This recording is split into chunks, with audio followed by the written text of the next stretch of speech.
법정에서 증언 내용을 다 들었는지 모르겠습니다만 증언 내용이 우선 시간도 맞지를 않고 객관적 사실들과 전혀 맞지를 않아서 이게 조작된 거 내지는 허구라고밖에 볼 수가 없다. 왜냐하면 이진우 사령관의 진술하고 너무 다르다는 겁니다. 이진우 사령관이 대통령에게 본관 앞까지 갔다, 본회의장 앞이라는 보고를 했다는 것인데 실제 그런 상황이 전개되지도 않았고, 그렇다면 이진우 사령관이 대통령에게 허위 보고를 했다는 것으로밖에 줄 수가 없습니다.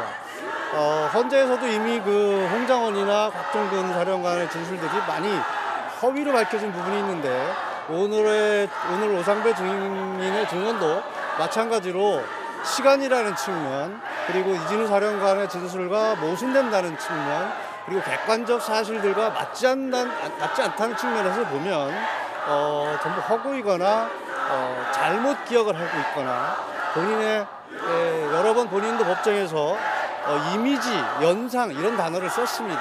본인이 착각을 해서 상상을, 추측을 많이 한 것으로밖에 볼 수는 없습니다. 그러면 여전히 증인 순서가 지금 되어 있는 것에도 정치적인 의도가 있다고 보시나요?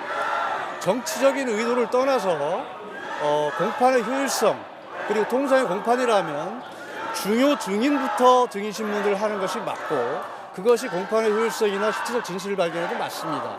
대통령과 직접 관련이 돼 있는 사람들이 이진우, 곽종근, 조지호, 김봉식 청장입니다. 그렇다면 그 사람들로부터 대통령으로부터 어떤 지시를 받았고 무슨 내용의 행위를 하도록 했는지, 대통령이 생각하는 걸 들은 게 무엇인지를 명확히 하면 그 이에 밑에 전달된 내용들이, 아래 이제 계엄 사무를 했던 현장 요원들에게 전달된 내용들이 대통령의 지시사항으로 내려간 것이냐, 아니면 자체 판단으로 내려간 것이냐, 아니면 그것이 지시가 안 갔는데 잘못 오해가 된 것이냐, 이런 게 명확히 될 수가 있습니다.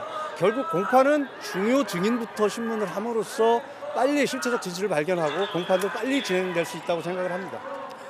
네, 그리고 오늘 입장 퇴정할 때 밝히겠다고 아까 말씀하셨던 것 같은데 전 대통령께서는 법정에서도 오늘 말씀 안 하신 것 같은데 따로 입장이 없으신 걸까요? 무슨 말씀이죠? 그러니까 어쨌든 오늘 처음으로 이렇게 추스 포토라인에 서셨는데 별다른 입장을 안 내놓으셨는데 혹시 그런 이유가 있으신지?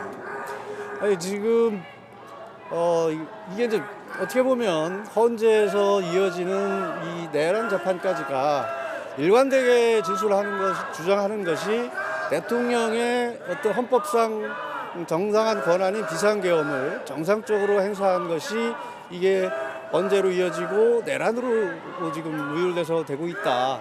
그 상황이 조기 대선으로 이어졌고 대선에서도 쟁점이 되고 있는 상황 속에서 이 대통령께서 이 얘기를 자꾸 말씀드리는 것이 적절치 않다고 판단을 하신 것 같고, 추가로 지금 직권남용으로 또 기소가 됐지 않습니까? 이런 것들이 특정 의도가 아니라면 있을 수 없다. 그래서 변호인 입장에서 얘기를 한다면 법률적으로 대는 소를 포함한다는 말이 있습니다. 공무집행방해죄의 경우 폭행 협박이 포함되어 있어서 공무집행방해죄가 성립되면 폭행 협박이 따로 성립되지 않습니다. 그리고 법정형을 보면 내란죄의 우두머리는 사형 무기입니다. 그럼 직권남용죄의 법정형은 5년 이하의 징역, 10년 이하의 자격정지, 1,000만 원 이하의 벌금형입니다. 형량에서도 사형 무기에 정말 이 경미한 형량에 해당되는 것이죠. 직권남용이 법리적으로도 되는 수를 포함하는데 추가로 직권남용을 기소한다는 것은 정치적인 이유가 아니면 내란죄 성립에 불안을 느낀 나머지 고육직책으로 내란죄를 추가 기소한 것으로밖에 생각되지 않는다, 이렇게 말씀드릴 수 있을 것 같습니다.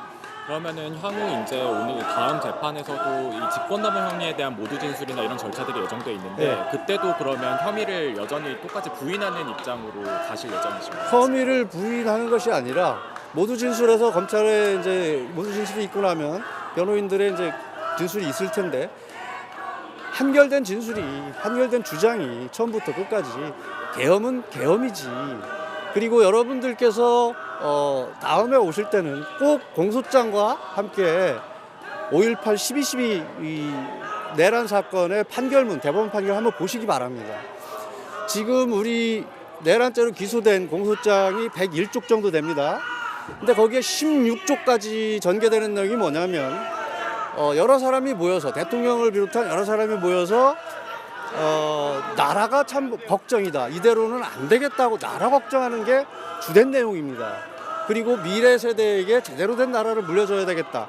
그러기 위해서는 특단의 조치가 필요하다 하는 식의 내용입니다. 결국은 나라가 지금 이 상태로 되면 안 된다. 국헌이 문란하다. 국정이 마비돼 있다. 이런 부분들을 바로 잡아서 제대로 된 나라가 되도록 만들어야 되겠다고 걱정하는 것이 내란 공소장의 101쪽 중에서 16쪽을 차지하고 있다는 겁니다. 그래서 한번 여러분들께서도 공소장을 한번 읽어보시고 이게 정상적인지 한번 판단해 주시기 바라겠습니다. 네, 그러면 지금 마지막으로 다음번 출석 때도 지금 사실 이게 경호처 요청으로도 지하 출석이 계속 이루어졌는데 다음번 재판 때도 혹시 이런 지하 출석을 요청하실 계획이 있으신 건지? 따로 없습니다. 법원의 결정에 따를 겁니다. 예, 오늘 여기까지 하겠습니다.